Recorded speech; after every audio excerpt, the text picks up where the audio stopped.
Hello everyone, welcome back to the Boudoir. It's your host, Ieasha Jones, and I just want to take this moment. I am so sorry for missing this week's episode. I am so sorry. Like, you guys don't understand. It's bad enough that I was already like procrastinating that day, which is like bad. I think I low-key got karma for that. Plus, it was April Fool's Day. If you guys know, or maybe you don't know, I posted on my community tab how my SD card literally snapped in half as I was importing the footage. April Fools to me, okay? I was very upset. So I was like, I just needed a few days. And I really enjoyed the movie that we're going to be talking about today, so I did not want to bring any sort of like sad, negative emo vibes to the video, so that's why we're refilming it now, and I'm way more happy.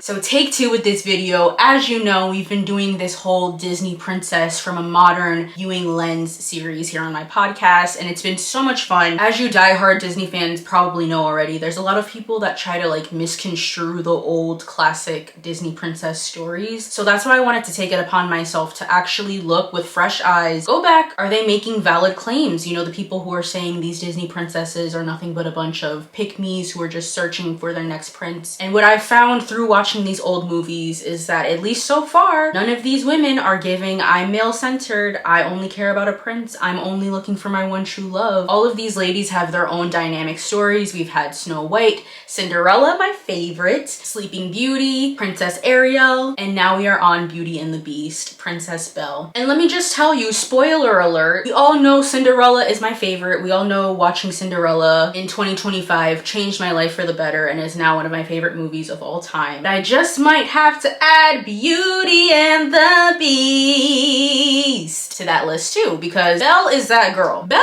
is like, honestly, we're gonna get into it. We're gonna do the whole story. You know how we do on here, but like, can I just talk about Belle for a second? Because Belle is that bitch. Belle is honestly like so refreshing as a character. It's actually insane. And I knew I was gonna like this movie because of course I watched it when I was like 5, 6, 7, whatever, but I didn't really remember it that much. But when I was like gearing up for this movie, especially after The Little Mermaid, I was like, I feel like this is gonna be a banger right here. I feel like this movie is about to change my life for the better, and it absolutely did. I love Belle as a character. I love that she is like her soft self, but she's really not like soft. She's in her own world. She's walking around town with her nose in a book. She doesn't care about anything else that's going on outside of her. No matter what people are saying about her, her family, she's gonna have that book in hand and she's gonna look good while she does it. Did we see the lips? Did we see the pout? Did we see the high cheekbones? Did we see the eyebrows? Like, this queen is just incredible. We're gonna get into more about her personality as we go on to the story, but I just have to say, if Cinderella is number one in my, you know, modern rewatch series, Belle is definitely number 2. So without further ado, here we go, 1991's Beauty and the Beast. So we start off our story with once upon a time, a prince lived in a magical castle. We get to know a little bit about his backstory and how he came to be. But it turns out this prince is kind of a jackass. This prince is he's self-centered. He is selfish. He only wants to do what he wants. He wants his castle to look perfect. He wants to look beautiful. And this guy literally had the keys to the kingdom until one day this old lady comes to him needing assistance. It's raining outside. She's been out walking and she really needs a place to stay. So she knocks on the door and the prince answers and she's like, in exchange for this rose, if you allow me to have a place to stay tonight, you know, this terrible storm, I would really appreciate it. But the prince is like, no uggos allowed, so no, you cannot stay here. I'm so sorry, you gots to go. So cold, you know? And then she's like, beauty's from within, you know, are you sure you don't wanna let me stay? You know, she's trying here, she's trying, and he's like, I said no uggos allowed. She's like, fine, you leave me no choice. So she reveals her true self. She turns into the most beautiful, majestic princess he had ever laid eyes upon. He falls to his knees, begging for forgiveness, saying, yes, you can stay here, of course, but she's like, too late. It's way too late because you weren't gonna let me stay here when I was some haggard looking woman, but just because I look good now, you wanna try to switch up? Nope. So you have to learn your lesson. She ends up putting a curse on this prince that he must live as a beast, the most feral, ferocious, ugly looking beast there was. He has to stay locked in this castle where nobody will ever want him because who would want to get to know a beast, you know? And if he learned his lesson, the rose would bloom, everything would be okay. If he was able to get somebody to fall in love with his true self, then he would be fine and the curse would be lifted. But if not, he would be stuck like that forever. And that's how we get started with this story. In the meantime, we're on present day now and we're in France. We see Miss Belle walking down the street. She's singing a song. She's happy as can be. She's saying hi to all of the village people. You know, this is just a normal everyday day for her. She's actually on her way to the bookstore to see what's new in there and try to get something new to read. So what do we know about her so far? We know that her face card is on point. That's a given. We know that she's kind of like in her own world and she kind of has her own way of seeing things. You know, she kind of lives a normal everyday life, like she's a regular old person. She kind of has the same routine every single day. She's very well read and very intelligent, and she's kind of just like a regular character. However, the townspeople kind of do notice things about her. They kind of think that she's a little odd, she's a little aloof, like we don't really know what to make of her. Here's this beautiful girl that's like, you know, you'd think that she could do anything she wants really, but she's just, her father is some like weird mad scientist who's always making the newest invention. Does it always work? No. He's kind of like this stumpy old man. They're both kind of like outcasts in this little French town, right? So then we see Gaston, and I completely forgot about Gaston as a character and his antics and his ways. So honey, we were in for a ride with this movie. We see him shoot a bird and we discover that he wants to marry Belle because, you know, Gaston is like, you know, the town eye candy. He's kind of like the guy that everybody notices and everybody has a crush on. Your grandma is staring at him while she's out getting the mail. Your aunties are all in love with him. All of the girls next door want him. He's just that kind of guy. He's very much into himself. He very much knows how handsome he is. He's just a character, this guy. He's very, very charming. So he's interested in Belle because all of these other chicks are just fawning after him, would do anything for him, and she is not like that. She is just focused on herself, and that is the allure about her. So, you know, he's trying to rizz her up and stuff. Belle could not care less about this man. In fact, she doesn't like him at all. She finds him annoying, selfish, self-centered, basically all of the things that I mentioned before. So she's barely giving him the time of day. She's kind of just trying to get along, go along to get along, you know? You know how us girls have to do when these wear my hug ass people try to get in your face. So he's like, oh, what's that? You're reading? I don't really like when women read because it makes them have critical thinking skills and it makes them think for themselves and not able to be controlled. And I don't like that. And then Belle's like, yeah, I wouldn't picture you as somebody who likes to read because these books don't have pictures in them. They have words, and words are kind of hard for you. Just a queen for that. This is what I'm talking about. Like, where are these Disney princesses, you know, being all meek and, oh, I didn't. No, she's actually speaking up for herself. She's not letting this man, you know, just because everybody's in love with him, she's not gonna just follow the crowd. She's doing her own thing, and that's why I love Belle. So then he drops her book in the mud, and I was just like, oh my god, boy, like, get out of her face already. But then in the nick of time, something goes on with her dad, and she's like, oh, I have to go help my dad out. Something is happening with his invention. So she's able to get a little quick escape, but he's still like, I got my eyes on you, Belle. So she walks into her house and she sees that her dad, as usual, is working on another one of his inventions. And then she's like, Dad, do you think I'm odd? Do you think I'm weird? Like, do you think that there's something off about me? And he's like, why would you say that? Why would you think that? But it's funny because as he's saying that, he has these like crazy goggles on and he's like working on this crazy harebrained scheme. So that was kind of funny, but you're allowed to be quirky and weird and scientific, okay? So she's like, you know, I don't fit in here. I feel like every time, you know, I just want to do my own thing, everybody looks at me as if I'm this freak, you know? And then the dad's like, well, how about Gaston? He's a nice guy. And she's like, ugh, anybody but that man, Dad. Like, no, he's selfish, he's rude, like, I don't like him. And what I've noticed with the art style in this movie is that their faces are much more like expressive. Like, she uses her eyebrows a lot, which I love. We're really getting into that like 90s Disney like classic animation style. So the invention that he's working on actually ends up working, and he's so excited, and Belle's like, you're definitely going to win that science fair tomorrow, you're gonna kill it. So then he's off on his way to the fair on horseback, and Belle is staying at home holding down the fort, and she wishes him all the luck in the world. But it ends up that the dad is not very, you know, he's kind of scatterbrained, you know, he's like the typical type B scientist, kind of has his brain all over the place. He's trying to look at the map, trying to figure out where to go. So he ends up getting stuck on this like creepy,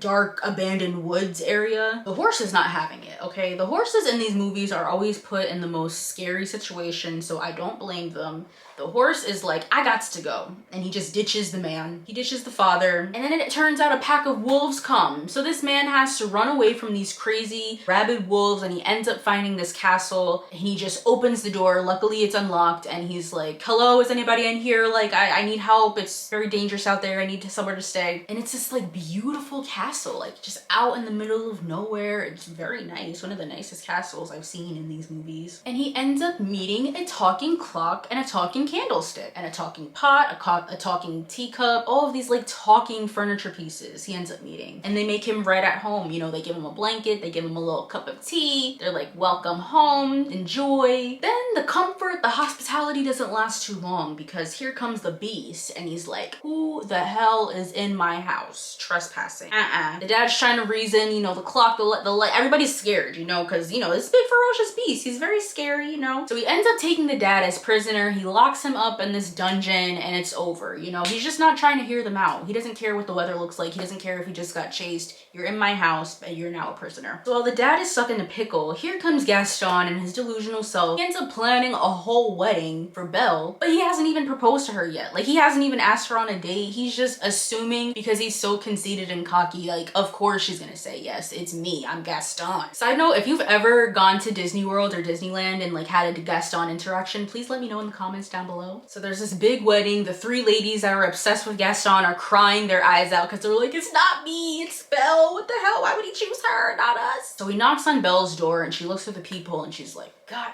damn it, this guy again. She's like, hi, Gaston, what do you want? And he just helps himself inside. No hello, hi, how are you? My name is. He just enters the home, takes his stinky shoes off, puts his feet on the furniture. Like, who is this man and who raised him? His socks got holes in it. It's just a mess, you know? He ruins the book again. And he's like, you're lucky I want you, Belle. Like, come on, it's me. You're lucky. Look at all of these people that want me and I'm the one that wants you. So obviously we need to get married. Like, come on. You're gonna be the one to rub my feet for me after a long day. You're the one that's gonna give me 6 strapping young boys to raise. And then she's just like, oh wow, that sounds so interesting, as she's pushing him out the door and he falls into the mud, rightfully so. Cause how you just gonna enter my house and propose to me and put your feet on my furniture? Like, what? Again, another reason why I love Belle. She's not here for the bullshit. She's not, you know, demurring.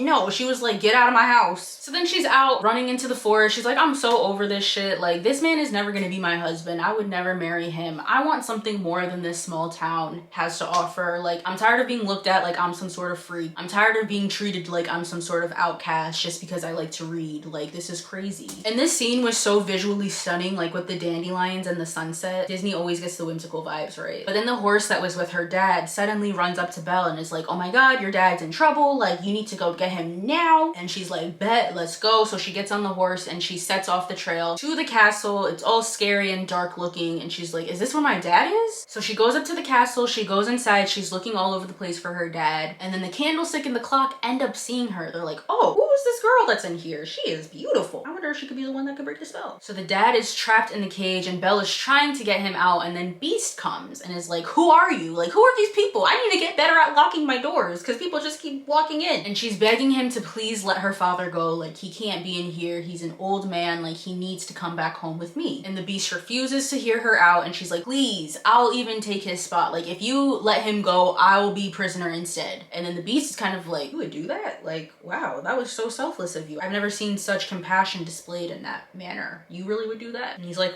okay, sounds good.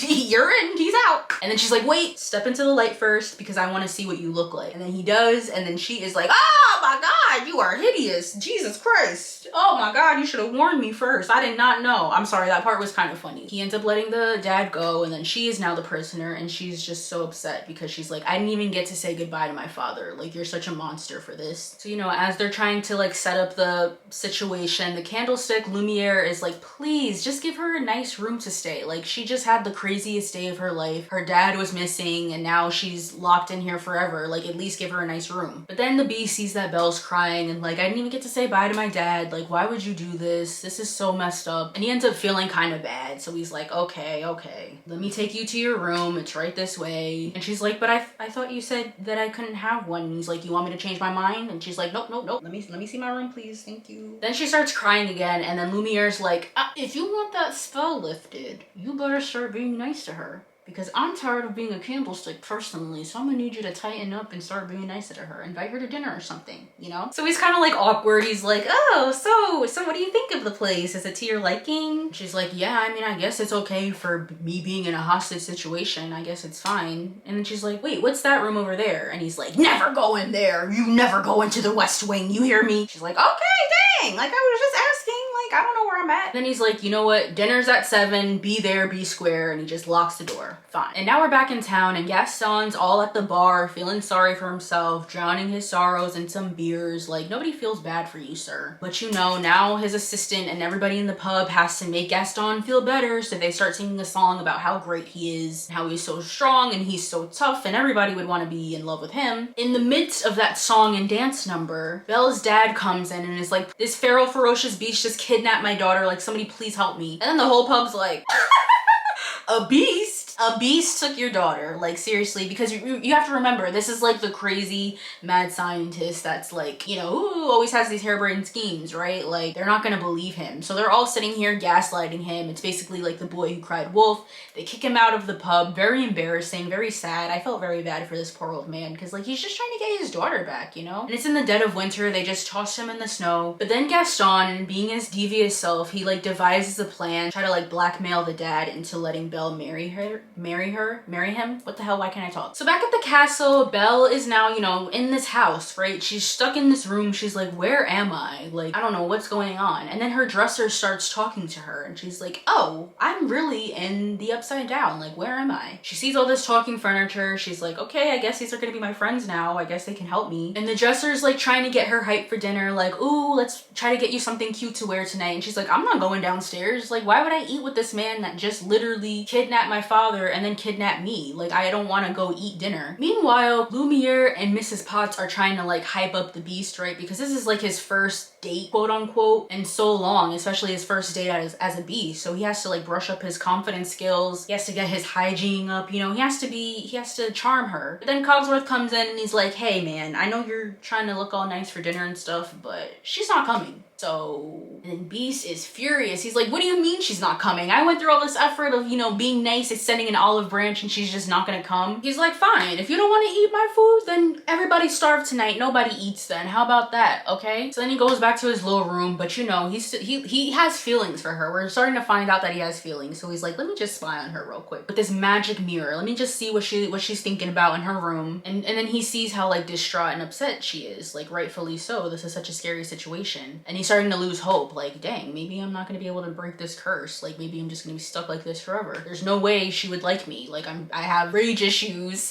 So then he's like, Lumiere, your job is to stand outside this room, make sure she's not doing anything she's not supposed to do, and I'm just gonna go to my quarters. And he's like, bet. But Lumiere is like a little charmer because he's like canoodling with like the Swiffer duster. Like, oh, okay, I see y'all. But Belle is like getting a little antsy in her room. She's like, you know, I actually am low-key hungry. Like, let me just walk out, see what's going on now that the dust has kind of settled. So she's like walking around the castle and she ends up going to the kitchen where the rest of the furniture is. She comes in and she's like, guys, like, I know I didn't want to come down, but I'm actually kind of hungry. Do you think that there's anything I could have to eat? And they're like, of course, girl, sit down. And then we get into Be Our Guest, one of my favorite songs in this movie. So fun. You know, they're making her a delicious meal. They're singing, they're putting on a show and performance, and she starts getting into it. She's like, okay, I like this. Be my guest, be my guest. So then after the performance, Cogsworth and Lumiere are like, come on, let's give you a grand tour of the place. Like, you never got a proper tour. And she's like, okay, let's go. Belle's a little bit of a snoop, so she's like, I'm gonna go sneak upstairs to see what's in the forbidden area, and I'm just gonna sneak away real quick. So that's exactly what she does. And she sees this room, like, it's just full of squalor and broken furniture and like broken mirrors, things destroyed all over the place. It looks like a hurricane literally blew through there. She sees this painting of this guy and she's like,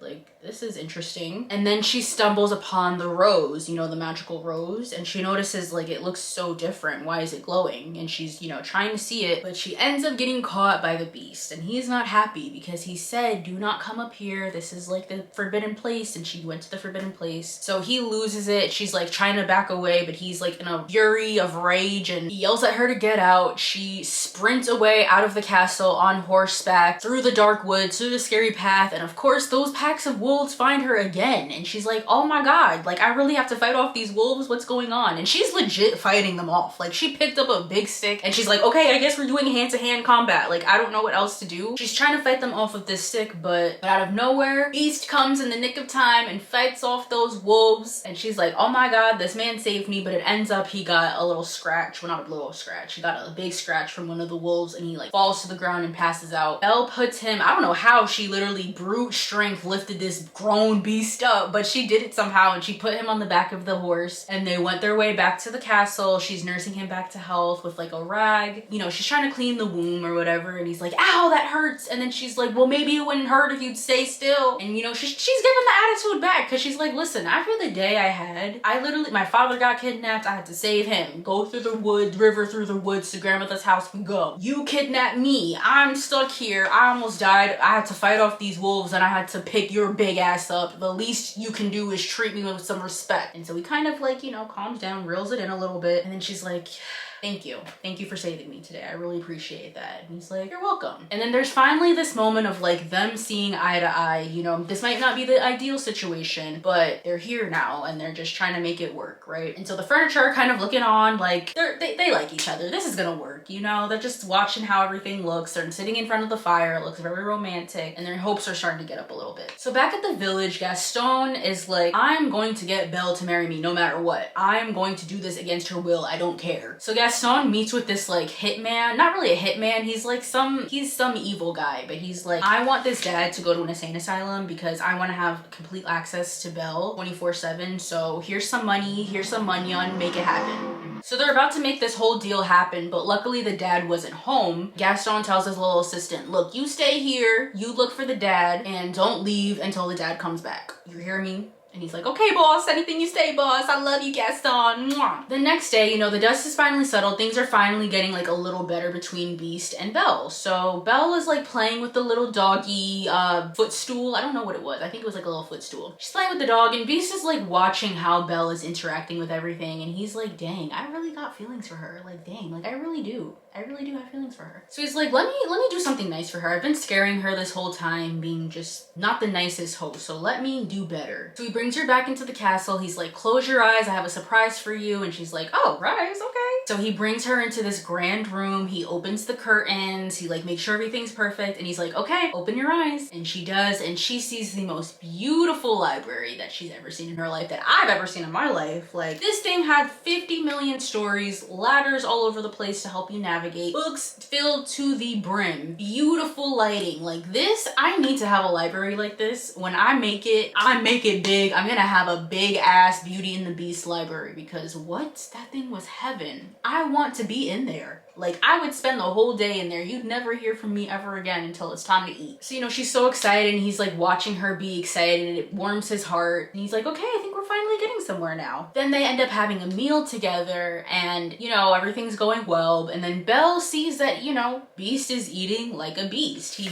picks up the bowl and he puts it to his mouth, and he's going to town. She's like, I'm not judging because this is his house, so I'm gonna just eat my food in peace. And then Beast sees that she's kind of uncomfortable, so he tries to do the whole spoon thing, but you know, his hands are too big, he can't really get it to work. So then she's like, you know what, in solidarity, this is your house. If this is how it's gonna be, I'm gonna pick my bowl up and eat it just like you. And I thought this was a very sweet and heartwarming moment, personally. It's like learning not to judge a book by its cover, the whole theme, you know, the book literature theme, yeah. So this is them now trying to get along with each other. Now Belle's trying to show him how to feed the bird. You know, she's showing him how to be more gentle so that they don't get scared. He ends up successfully feeding the birdies out of his hand. Then they have a small little snowball fight that was also very cute. And then they even start reading with each other right in front of the fire. Very cozy, very romantic, like just a cute scene. And it's starting to feel like things are feeling a little real around here. So now it's time to get ready for dinner. You know, the big grand dinner that they were supposed to have the first day. Now they're finally gonna have it. So Beast is trying to get his best look together. He's at the hair salon. He's trying to get his hair looking right. He's trying to get that outfit on point. He wants to smell good. Like, everything just needs to be tip top. Puts together his little prince look, and he's waiting for Belle to enter. And then here comes Belle walking down the stairs with her iconic yellow dress. The whole reason why I wore a yellow nightgown today. I I love that yellow, especially in comparison to her brunette hair. Like, it just looks so pretty together. She looks like a showstopper. She looks like she belongs in that castle. They have a meal together, then they share a dance, and then this is where we get A Tale as Old as Time.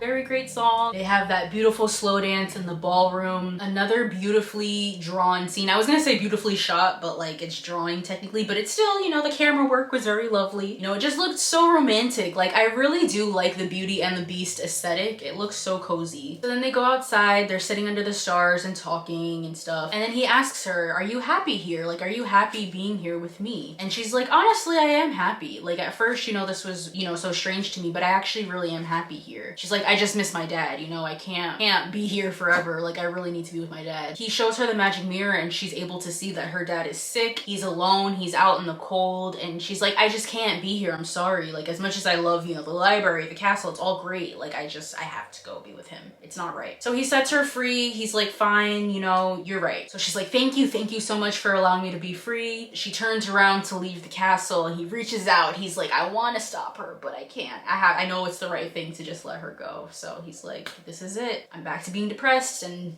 gonna be stuck as a beast forever because that was the closest chance I had. But he ends up giving her the mirror too, just in case she decides she wants to come back. She's able to communicate with him, but he's like, just take it, just go, and you know, whatever decision you want to make, I support it. So then Cogsworth, the clock, is like, why'd you let her go? Like, that was our chance. And then he's like, because I love her. Like, I had to. I love her too much to have her suffer here. Me personally, I would have had to take that yellow dress with me. Like, you know, I'm sorry to go, but I can keep the dress, right? Because what do you need the dress for? It looks better on me. She ends up finding her dad and she has to nurse him back to health once again. But in the middle of this, like, she's just happy to finally be with her dad and for this to all be over. But in the middle of this, the whole town is at her door. Like, what? She can't catch a break. But before that happens, Chip was able to sneak his little self in Belle's bag somehow. And so he falls out and he's like, why'd you leave? Like, you have to stay with us. Like, we were gonna be a happy family. But then they get a knock on their door and Belle open it and it's this man. It's the same man who was doing this little dirty deed with Gaston. And he brought this whole mob of people with him and he's like, we want to take your dad to an insane asylum, basically. And Belle's like, my dad is not crazy. You're not taking him anywhere. Like, and then Gaston's basically the one leading the charge. He's like, come on, Belle, your dad is insane. He said you were locked up by some ferocious beast, but you're literally standing right here. And she's like, I was locked up, and as a matter of fact, I can prove it right now. So she pulls out the magic mirror and she's like, look, you see the beast? It's real. And then the whole town's like, oh my god, they were right. They were right. Oh my god. So everybody's freaking out. And then of course Gaston takes this opportunity to make it about himself. So he's like, you know what? We as the collective need to go slay this beast because we can't have this dangerous thing just roaming around our neighborhood. And I'm gonna be the one to take him out. So he gathers up this angry mob. He locks Belle and the dad up and they set off to the castle to go slay this beast. But then Belle's like, why are you doing this? Like, why do you want him to go away so bad? And then Gaston's like, well, I mean, I could make this all stop. You know, it doesn't have to be like this. You could just marry me. And she's like, absolutely not. And then because Gaston feels threatened because he senses that like she probably has feelings for this dude, he gets upset and then he rallies the troops to go kill this beast. And it's so interesting because the beast and Gaston are exact foils of one another. They're the exact same character but inverted. Like, Beast is a beast on the outside, but he's, you know, his real charming sweet self on the inside. Gaston looks charming and nice on the outside, but in the inside, he's the real beast. He's the one that's trying to like make Belle do something she doesn't want to do. He's so persistent. He doesn't know how to take no for an answer. So these two characters are foils of one another. So right, the angry mob sets off to the castle, trying to defeat this beast. Chip is somehow able to save them using the dad's invention. He's able to like bust the door down and get them out of there so that they can go and save the beast. Back at the castle, the furniture is seeing this angry mob about to literally break their door down, and they're like quickly trying to warn the beast. They're like, sir, there's somebody, like there's people outside that want to kill you basically. And he's so depressed. He's like, look, this has been my life for the past few years. Like, how much longer am I gonna be a beast? He feels depressed. The one chance he had to try to break the spell just disappeared. So he's like, at this point, they can kill me. If that's what they want to do, just let it happen. That's how defeated he is. He's like, I'm willing to accept death at this point. Like, what's the point? So the angry mob busts the door down, and you know what? The furniture's like, you know what? I guess we gotta square up. And they are squaring up. Like, this is like probably one of the most intense fight scenes we've seen so far in the Disney princess world. Like, probably Aurora's Prince Philip, and Maleficent was intense, but like this was crazy. Like all the furniture was getting active, okay? The dresser was getting active, Mrs. Pot, the Swiffer dustpan, everybody was getting their licks in, and I thoroughly enjoyed this fight scene. They're defeating them, they're going crazy, everything's all well, but Gaston is like, no, I need to find this beast because he's mine. So he's searching through the castle, he sees the beast, and he shoots him in the back with an arrow. But remember, the beast is so depressed at this point, he like doesn't want to live, so he's like not even really trying to fight back. He's like, you know what, if this is what you need to do, then fine. He's just kind of, you know, they're fighting all over the castle, they end up going outside, and like, you know, he's kind of just like, whatever, fine. Not really trying to defend himself until he sees Belle, and he's like, Belle came back for me? Like, she's here for me? And so his whole demeanor changes. He's like,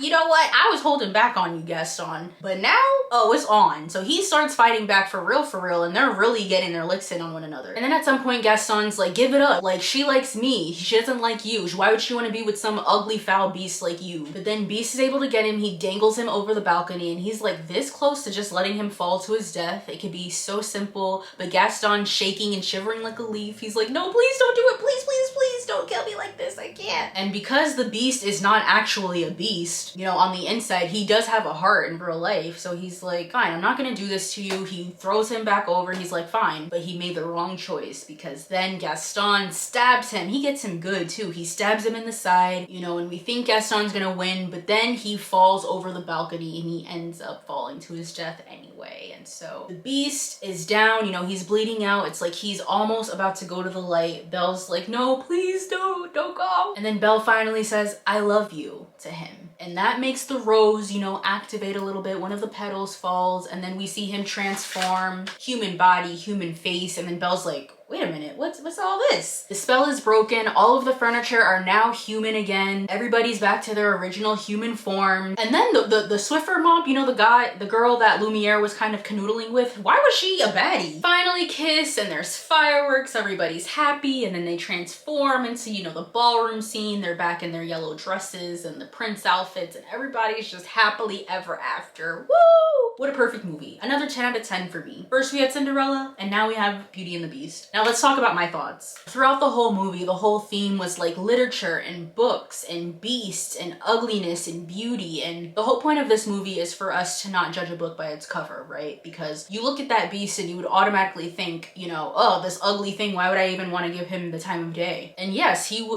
was doing nefarious things at first, you know, by locking the father up. I mean, he did trespass, so you know. But he locked the father up, and then he locked Belle up. So of course he's acting like a beast, but we know deep down that's not truly who he is. But he doesn't really have a chance to showcase his true self because of the spell. I think that's the major theme of this movie, of course, with like the whole literature and stuff. Don't judge a book by its cover, you have to judge them by the content of the book. Again, Gaston and the beast are supposed to be foils of one another. One's a beast on the outside, one's a beast on the inside. So I really like how they did that. That was well done. The side characters in this, fantastic. Nobody's taking anything away from the main characters. This is another one of those movies where I feel like the prince and the princess both have, you know, equal screen time. It doesn't feel like one is taking over the other. It feels like a true movie where everybody is supposed to have their own place and their own role. I love that she was kind of doing her own thing, and she never like really felt bad about herself for that. She did have that moment where she was asking her father, you know, like, am I actually weird? Like, just because I want to read? But truly deep down, without the outside noise of the villagers, she knew exactly who she was. She knew what her interests were. She really let that shine through, which I adored. Now let's talk about Belle as a character. Now, I'm not exactly sure how old she's supposed to be in this movie, but if I had to guess, I would assume maybe 18 to 20. That's the vibe she was giving me. But Belle feels like such a classic princess. Like, tell me if I'm lying. She feels like she easily could have fit in the 1950s with Cinderella, or even like the 60s with Sleeping Beauty. Like, she fits that classic vibe, but she still does feel modern. I don't know, like there's a certain maturity about her that I really like. Belle feels very like mature. She feels very Cinderella-ish. She feels very Snow White, very Aurora. Like, I don't know. I really like her personality. I feel like we would be best friends. Like, I feel like I'm in a parasocial relationship. relationship. She truly was just doing her own thing. Because she was ostracized and she was used to being treated like some other, her and her father, she was able to see deep down who the beast truly was, because she knows what it's like to be ostracized. And so that's why I think they were able to get along, because they both saw beauty within one another. I think you could argue that the beast only wanted her to break the spell, but I truly believe even from that first moment, like upon seeing her, he really did have feelings for her, like on first sight. That's what I truly believe. The means of how they got together, a little spotty, but you know, for what it was, I truly love the story. Beautifully shot. Ugh, the library, oh my god, like it's giving I need to just plan a trip to Disney World. Like, I don't know, park's just so expensive, man, but it's giving I need to go, because I want to meet Belle, I want to meet Cinderella, like I want to put on my little yellow dress. But all in all, great storyline. I love this movie so much. 10 out of 10. Was Belle your favorite princess growing up? You have to let me know in the comments down below. I can absolutely see why she would be your favorite if she was, but you have to let me know your own personal experiences. Next week, I believe it's either Pocahontas or Aladdin, one of the two, so we'll find out. Don't forget to like this video and subscribe to the Boudoir podcast. We post every Tuesday, except for this Tuesday we kind of had a little mishap, okay? Also, if you're listening on streaming services, Spotify, Apple, whichever one, don't forget to download today's episode so you can listen to it again. And also, if you're feeling so kind and you have enough time, make sure to rate me 5 stars so that we can spread the word. Also, I am making merch very soon. I'm like in the very early stages of developing my merch, but that is going to be a thing probably by late spring, early summer, so stay tuned for that. I'm thinking of starting off with like tank tops, maybe canvas bags for like grocery shopping, and then planners. But if there's anything specific that you guys want to see, any specific designs, just let me know in the comments. And yeah, I will talk to you guys in the next episode. Take care and have an amazing week. Bye!